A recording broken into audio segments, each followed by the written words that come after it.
और शुभमन गिल की कप्तानी को मैं इसलिए बोल रहा हूं, एक तो कैचिंग पैथेटिक इनकी, इनको तो मुझे लगता है कि पहली बात 20 15 20 मिनट तक पहले तो कैचिंग प्रैक्टिस करानी चाहिए।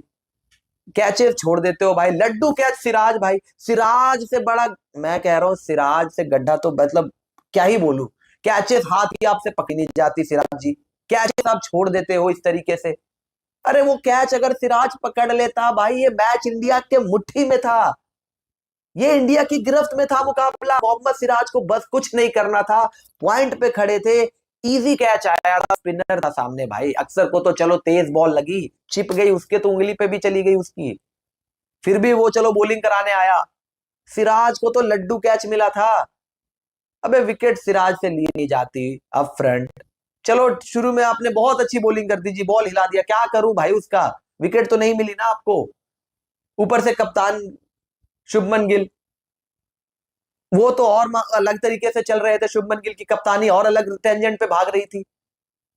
वो शुभमन गिल की कप्तानी देखिए जरा, all format captain Shubman Gill, Prince अब करेंगे टीम इंडिया की लेगेसी को आगे लेकर जाएंगे। शुभमन गिल से बड़ा कोई कप्तान नहीं होगा। इंडिया में बनेगा एक नया कप्तान, नया सुपरस्टार। ब्रांड स्टार कल्चर की बात नहीं करते हम स्टार कल्चर नहीं लेकर चलते, लेकिन हम स्टार बना रहे हैं, हम एक ब्रांड तैयार कर रहे हैं। ये दोगलापन देखिए जरा जी, स्टार कल्चर के खिलाफ है यहाँ पे गौतम गंभीर, लेकिन ब्रांड बनाएंगे। ब्रांड कौन?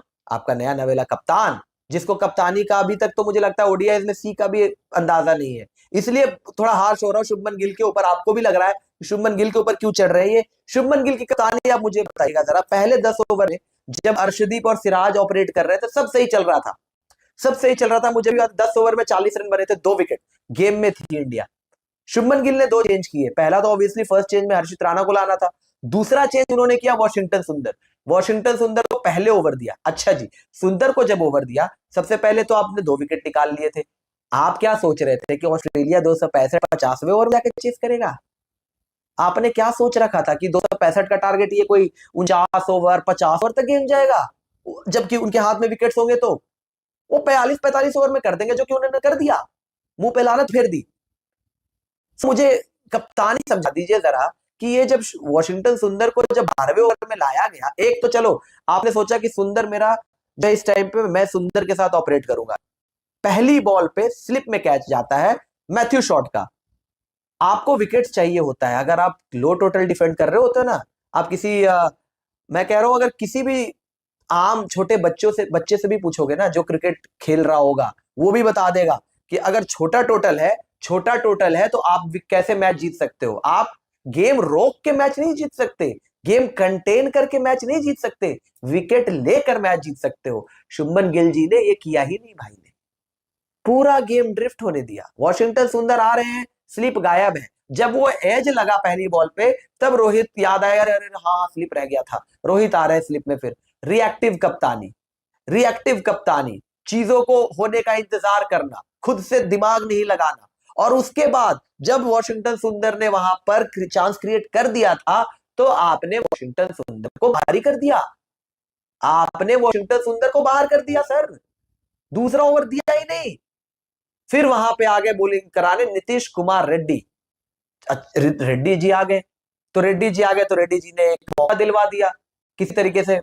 मैं तो उम्मीद भी नहीं कर रहा था कि रेड्डी को इतना मौका दिलवाएगा। रेनशॉ उसको रख रख के छक्के मार रहा था, वहां पे शॉर्ट पे शॉर्ट बॉल डली जा रही थी। रेड्डी का लगाना वहां पे सबसे बड़ा ब्लंडर था।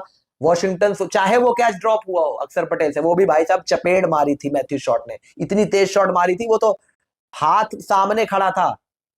वो शुक्र है कि ज्यादा कुछ हुआ नहीं, मुझे तो डर था कि हाथ वाथ कहीं वो उंगली उंगली ना टूट गई, जिस तरीके से वो चपेट मारी थी मैथ्यू शॉट ने। बहुत तेज शॉट गया था, वो चिपी होगी। अक्षर पटेल को पता चल रहा होगा इस समय पे दर्द का एहसास क्या होता है, अब उसको समझ में आएगा। वो जो शॉट जो वो कैच वो नहीं कर पाया। 3 ओवर नीतीश रेड्डी से डबा के पूरा मोमेंटम जो है सामने वाली टीम को दे दिया यहाँ पे गेम का। और उसके बाद क्या ही करना था ऑस्ट्रेलिया ने, दोनों सेट हो गए, रेनशॉ और शॉट सेट हो गए, आपको लॉक करा दिया। पूरे दिन आप पिटते रहे फिर उसके बाद दोनों के हाथों, उन्होंने पार्टनरशिप ठोक दी, आपके चेहरे पे छितरौल और आपकी हवाइयां उड़ गई। फिर उसके बाद अब क्या करूं, ये तो देर हो गई। और जब तक देर हुई तो ऊपर से बीच में फील्डिंग लैप्सेस, कैचेस आप छोड़ रहे हो, रन आउट आप नहीं कर रहे, कीपर सुस्त पड़ा हुआ है। मैं कहता हूं लेट जाना भाई, केएल राहुल स्टंप पे नहीं आया था उस टाइम पे, रेनशॉ को आउट करने के टाइम पे, जब श्रेयस अय्यर के पास बॉल गई थी, दोनों का मिक्सअप हुआ था, तो केएल राहुल लेट ही जा भाई, तू क्यों कीपिंग क्यों कर रहे हो, आप मत ही आओ, कोई नहीं पहुंच रहा, ना आप वहां पे, ना आप वहां पे भाई साहब कैच कर रहे हो, ना आप रन आउट कर रहे हो, ना आपसे कुछ नहीं हो पा रहा। जब थक हार के शुभमन गिल परेशान हो गए, तब हमने विजुअल देखा वहां पे रोहित शर्मा का, सबने देखा होगा आज, सबने देखा होगा वो विजुअल रोहित शर्मा का, जब कुछ नहीं समझ आया, जब बिल्कुल ये हुआ कि हो गया भाई, अब नहीं कुछ हो सकता, बचा लो रोहित भाई बचा लो, मैं परेशान हो गया हूं, मैं प्रेशर में दब चुका हूं, मुझे समझ नहीं आ रहा, कोई कुछ नहीं कर पा रहा, मुझे कुछ भी समझ नहीं आ रहा, किसको लेकर आऊं, कौन सा फील्ड लगाऊं, कैसे ये आउट होंगे, दोनों की पार्टनरशिप लग गई है। तब रोहित भाई आते हैं वहां पे, वो बॉलिंग वगैरह चेंज होता है, उनकी अर्शदीप से बात होती है, अक्षर पटेल वगैरह से बात होती है, विकेट वहां पे मिलता है, वहां पे इंडिया को पहले मैथ्यू रेनशॉ आउट होते हैं, फिर वहां पे एक और विकेट आता है एलेक्स कैरी का, और सुंदर आउट करते हैं उनको। मिडिल ओवर्स में जो आपने वेट किया वॉशिंगटन सुंदर और अक्षर पटेल उस टाइम पे डलवाने का, यहीं पर तो गेम गया सर। आपको क्या लग रहा है गेम आखिरी में गया और वो मिच ओवन मार के गया, वहां गया गेम? जी नहीं, गेम वहां गया जहां पे आपने सेट करवाया। ओडीआई का गेम अगर आप सोचते हो ना कि आखिर में जाके जी 60-70 रन चाहिए और वहां पे जाके जो मिच ओवन ने तेज खेल दिया, वहां पे इंडिया इंडिया हारा है, भाई इंडिया वहां नहीं हारा है, इंडिया वहां हारा है जहां पे कप्तान जो थे वो वेट करते रह गए कि जी मैं अपने स्पिनर्स को बीच में लगाऊंगा। अबे बीच में लगा के क्या करना था आपने? और नीतीश रेड्डी कौन सा आपका बहुत बड़ा बॉलर है भाई, कौन सा तोप है नीतीश रेड्डी, ऑलराउंडर है, पार्ट टाइमर नहीं बोलूंगा, फास्ट बॉलिंग ऑलराउंडर है, लेकिन वो अभी एक तो सबसे पहली बात नीतीश रेड्डी इंजरी के बाद आया है, ये तो आपको समझना चाहिए ना, नीतीश कुमार रेड्डी भाई इंजरी के बाद आ रहा है, वो क्या वो पूरी तरीके से फिट है बॉलिंग कराने के लिए? 3 ओवर पिलवा दिए एक के बाद एक, एक के बाद एक, और सुंदर मुझे दिखाई नहीं एक ओवर के बाद कहीं पे। एक तो चलो ऐसा हो कि सुंदर पहला ओवर में आए 12-15 रन खा जाए, समझ में भी आता है, बंदे ने पहली बॉल पे चांस क्रिएट करवाया था, वो गायब हो गया। उसके बाद जब ले दे के आखिर में इन्होंने एलेक्स कैरी को आउट किया, मैथ्यू रेनशॉ को आउट किया, फिर पार्टनरशिप पड़वा दी वहां पे, फिर पार्टनरशिप पड़वा दी। अच्छा पार्टनरशिप पड़वाई तो पड़वाई, हर्षित राणा को जब विकेट मिला, मुझे बताइएगा हर्षित राणा को जब विकेट मिला, जब उन्होंने मैथ्यू शॉर्ट को आउट किया, उस टाइम पे व्हाई नॉट आपने कोशिश की कि एक ओवर सिराज या हर्षदीप का लगवा दे, जब हर्षित पिट रहे थे, जब हर्षित पिट रहे थे, आपने हर्षित को क्यों, आप सिराज को लगा सकते थे, आप अर्शदीप के साथ भी रिस्क ले सकते थे।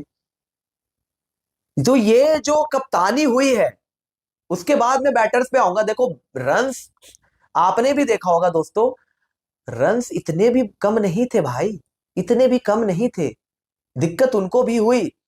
प्रॉब्लम क्या है, जो सबसे बड़ी कमी दिखी यहां पे, मिच मार्श ने वेट नहीं किया, मिच मार्श ने इंतजार नहीं किया भाई, वो अपने वेपन्स, वो अपने कार्ड्स चलता गया, उसको लगा कि हेजलवुड से 7 ओवर करवाने, वो 7 ओवर करवा गया, उसको लगा कि मिच स्टार्क को शुरू के 3 ओवर के बाद में 20 ओवर से पहले ही लाना है दूसरे स्पेल में, वो लेकर आया। उसका सबसे बड़ा ट्रम्प कार्ड एडम जैम्पा, उसको मिडिल ओवर्स में रोटेट किया, बिकॉज उसको पता था कि अगर मैंने शुरू में इनको पकड़ लिया, जो एक पार्टनरशिप लगी थी, और उसके बाद जब रोहित और मिचेल स्टार्क ने आउट किया, बाय द वे रोहित को किया है ना मिडिल ओवर्स में, लेकर आया था ना वो, मिच मार्श लेकर आया ना अपने प्राइम बॉलर को, जब आउट करना था पार्टनरशिप लगी हुई थी। आप क्या कर रहे थे सर, कहां सोए हुए थे? सामने वाले कप्तान से ही सीख ले लो कि वो किस तरीके से कप्तानी कर रहा है। उसको लग रहा है कि हेजलवुड आज के दिन में विकेट निकाल सकता है, वो 7 ओवर डलवा रहा है, वेट नहीं कर रहा। उसको लग रहा है कि रोहित और श्रेयस अय्यर सेट हो चुके हैं, कोई ऑप्शन नहीं है, वो मिचेल स्टार्क को लेकर आ रहा है। उसको पता है कि स्टार्क ने आना है और सबसे बड़ा ऑप्शन ही उसका स्टार्क है। उस टाइम पे हेजलवुड को क्यों नहीं लगाया? 3 ओवर बचे थे, स्टार्क के ओवर पड़े थे, स्टार्क को लगाया। आप पता नहीं किस तरीके से बॉलिंग रोटेशन करवा रहे हो। जब मन कर रहा है हर्षित राणा जी आ जा रहे हैं, जब मन कर रहा है नीतीश रेड्डी जी आ जा रहे हैं, जब मन कर रहा है वहां पे वॉशिंगटन सुंदर 1 ओवर के लिए आते हैं, फिर गायब हो जाते हैं। अक्षर पटेल, वॉशिंगटन सुंदर टैंडम में बॉलिंग नहीं करा पाते। और आपको ये भी पता होना चाहिए कि ऑस्ट्रेलिया की कमजोरी है स्पिन। आप एडिलेड ओवल में खेल रहे हो, ठीक है, मान लिया, लेकिन स्पिनर्स तो उनकी कमजोरी है, आपने वो नहीं किया। तो कप्तानी एक चीज है, जो एक पहलू है, जो शुभमन गिल को जल्द से जल्द सीखना पड़ेगा। जब भी ये 260 270 का टोटल या जो लो टोटल्स होते हैं उनको डिफेंड करना है। वैसे ये इतना लो भी नहीं था, ये कोई 240 50 का टोटल नहीं था, 230 40 का। वो भी टोटल्स डिफेंड होते हैं भाई ओडीआईज में, अगर बेहतर बॉलिंग और कप्तानी हो तो वो भी टोटल्स पहले डिफेंड हो रखे हैं ओडीआईज के अंदर। यहाँ तो फिर भी चलो, वो मॉडर्न डे क्रिकेट के हिसाब से आप कहोगे 265 जो है वो ज्यादा नहीं था, बट इतना कम भी नहीं था कि आप जीत नहीं सकते थे मैच। आप सिर्फ 2 विकेट से हारे हो, आप 2 विकेट से हारे हो सर। आप मुकाबला जीत सकते थे, बहुत करीब थे जीतने के। ब्लंडर हुआ है, फील्डिंग पैथेटिक हुई है, कप्तानी में दिक्कत, एरर आया है, और कप्तान को यह चीज भी सीखना चाहिए, जल्द से जल्द सीखना पड़ेगा। अगर शुभमन गिल को बेटर होना है, प्रोग्रेस करना है, कि भाई एज अ कैप्टन वो और ग्रो करे ओडीआई के अंदर। 2027 ओडीआई वर्ल्ड कप बहुत टाइम है वैसे, लेकिन मुकाबले आपके पास कोई ऐसा नहीं कि 50 मुकाबले पड़े हैं। 2027 ओडीआई वर्ल्ड कप तक कुल 28 मुकाबले हैं, अब 2 मुकाबले कम कर लो, 25-26 मुकाबले हैं आपके पास प्रिपरेशन के लिए। सो आप प्रिपेयर होइए, आप अपनी गलतियों से सीखिए, आपको समझना होगा, आप चीजों को वेट नहीं कर सकते होने के लिए, आपको खुद से प्रोएक्टिव होना पड़ेगा। जीतना है, मुकाबले में अच्छा करना है, तो प्रोएक्टिव हो जाइए भाई। ऐसे नहीं होगा, ऐसे आप नहीं कर पाओगे, मैं बता रहा हूं, ऐसे आप दिक्कत ज्यादा आएगी ओडीआई में, प्रेशर में रहोगे, फिर आपको समझ नहीं आएगा कि कौन सा बॉलर मेरे लिए विकेट निकाल के दे सकता है। आपको तो ये समझने में नहीं आता कि पेसर इंपॉर्टेंट है उस टाइम पे या स्पिनर इंपॉर्टेंट है। हम यहाँ से बैठ के बता देते हैं कि शायद यहाँ पे जो है वो स्पिनर ज्यादा कारगर साबित हो सकता है। विकेट लिया ना अक्षर पटेल ने, विकेट लिया ना कुलदीप यादव ने।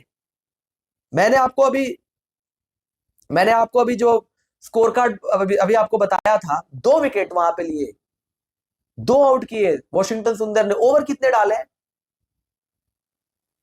कितने ओवर रह गए थे वॉशिंगटन सुंदर के? 3 ओवर घर लेके जाने थे आपने। तो ये कप्तानी बड़ी अजीबो गरीब बात हुई है यहाँ पे।